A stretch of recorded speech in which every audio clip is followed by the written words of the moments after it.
Alhamdulillahilladzi an'amana bi ni'matil imani wal islam.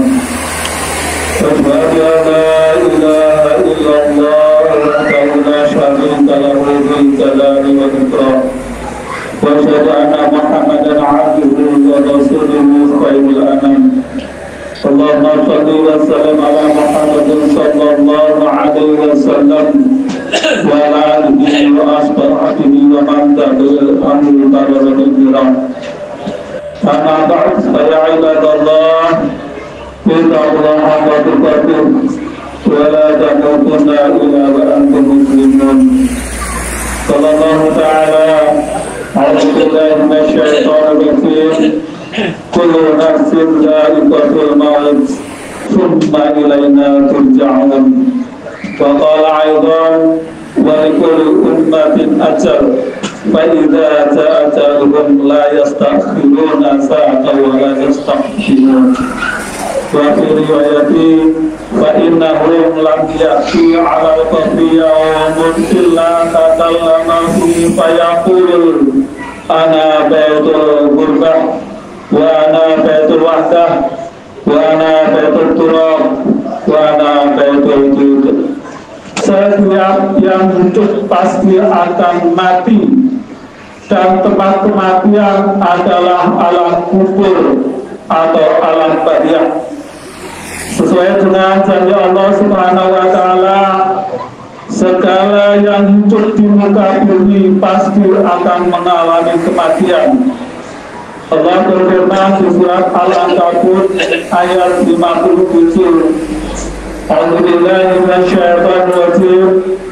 Kullu nafsin dha'iqatul maut tsumma ilaina turja'un. Artinya tiap-tiap yang bernyawa pasti akan mati, kemudian hanya kepada kami, kata Allah, kamu dikembalikan. Surat Al-Ankabut ayat 57. Wa likulli ummatin ajal fa idza ja'a ajaluhum la yastakhiruna sa'atan wa la yastaqdimun. Artinya setiap umat akan mati, akan ajal.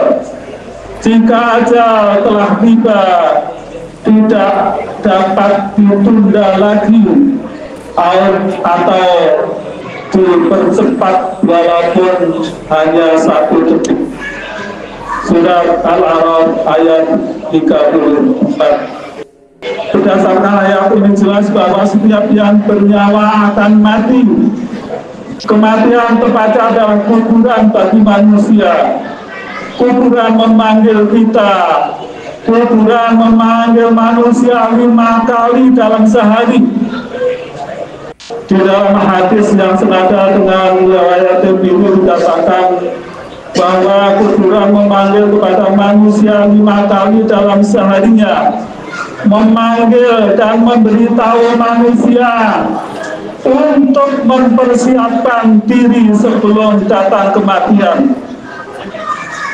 Innal qabra yunadi kullu yawmin khamsa marrat. Kuburan setiap harinya berseru meneriakkan 5 peringatan. Panggilan atau teriakan yang pertama, ana baitul wahdah. Artinya aku, kata kuburan, adalah rumah atau tempat kesendirian. Lantas apa yang harus kita persiapkan?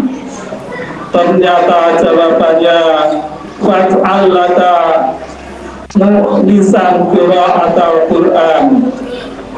Oleh karena itu maka engkau carilah teman yang akan menemanimu nanti, yaitu bacaan Al-Quran.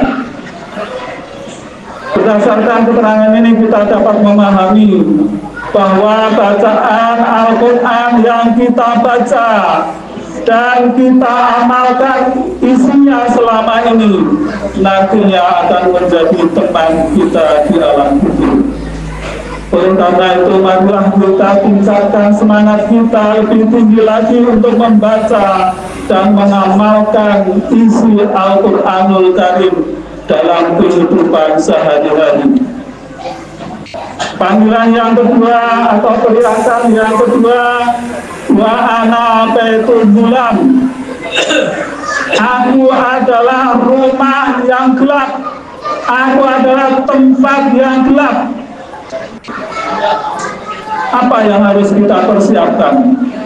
Ternyata jawabannya wanawirni sholatul lail. Maka beranilah aku, kata kuburan, dengan sholat malam, dengan sholat tahajud.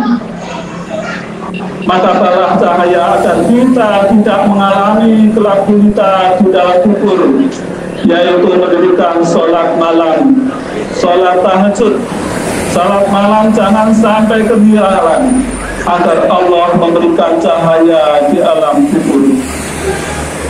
Panggilan yang ketiga atau teriakan yang ketiga, wa ana baitut turab. Aku adalah rumah tanah. Kalian di dalam kubur berada di dalam tanah, dikelilingi tanah, atas tanah, bawah tanah. Kemudian apa yang harus kita persiapkan agar kita tidak dihimpit tanah di dalam kubur? Jawabannya, wahminil firasa bahwa amalu sholih. Maka kata kuburan, bawalah alas atau tempat tidur dari dunia berupa amal soleh. Amal soleh yaitu amal perbuatan yang sesuai dengan syariat Islam, perbuatan yang tidak bertentangan dengan syariat Islam. Amal-amal ini yang nantinya akan menjadi alas tidur kita di alam kubur. Oleh karena itu, mari kita ringankan tubuh kita untuk selalu gemar melakukan kebaikan-kebaikan dan terus menambah kebaikan-kebaikan kita. Panggilan atau teriakan yang keempat, wa ana baitul afni. Artinya aku adalah sarang ular. Aku adalah rumah ular. Lantas apa yang harus kita persiapkan agar kita tidak digigit dan diulir ular berbisa di dalam kubur? Jawabannya adalah wahmanit tiryaqa wa bismillahirrahmanirrahim wa akhirakutuhu. Bawalah benteng atau racun ular tersebut dari muka bumi, yaitu bacaan bismillahirrahmanirrahim. Mari sejak ini kita selalu membiasakan diri untuk senantiasa membaca bismillahirrahmanirrahim setiap mengawali pekerjaan yang diridhoi Allah. Hanya pekerjaan yang sesuai dengan syariat Islam yang kita kerjakan. Semoga bacaan basmalah yang kita baca akan menjadi racun dari ular-ular yang ada di dalam kuburan kita. Atau bahkan kita berharap semoga dengan barokahnya, dengan barokah bacaan bismillah dan amalan basmalah tersebut, tidak satu ekor ular pun yang menghampiri kuburan kita. Amin ya rabbal alamin. Ataupun panggilan yang kelima, teriakan yang kelima, wa ana baitul su'ali munkari wa nakir. Artinya aku adalah tempat malaikat munkar dan nakir bertanya.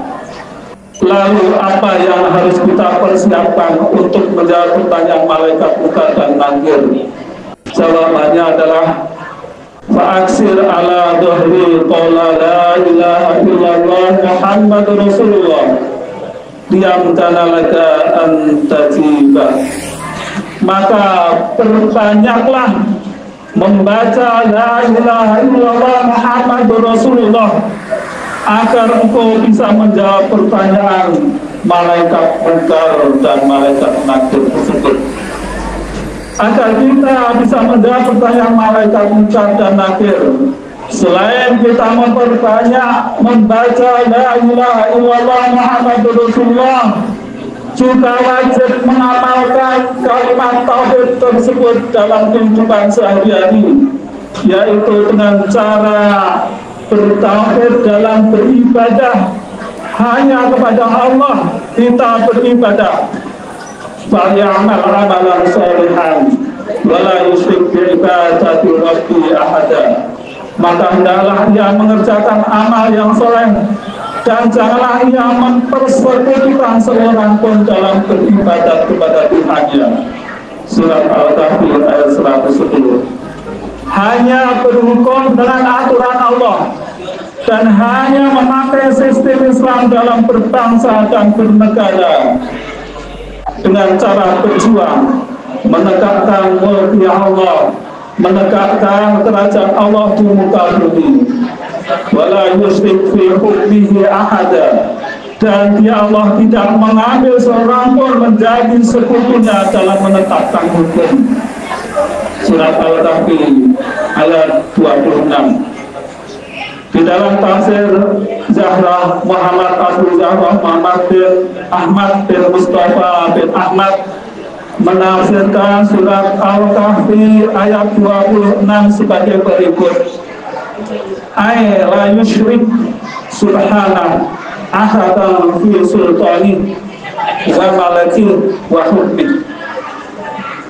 Dia Allah tidak berbagi kekuasaan dengan siapa saja, yaitu dia Allah tidak berbagi dengan siapapun dalam otoritas kekuasaan pemerintahan dan penghakiman atau hukum.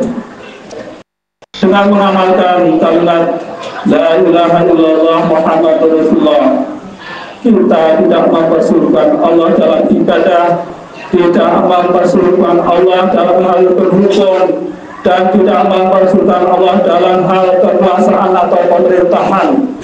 Insya Allah kita dapat menjawab pertanyaan malaikat munkar dan nakir di dalam fitur. Amin ya rabbal alamin.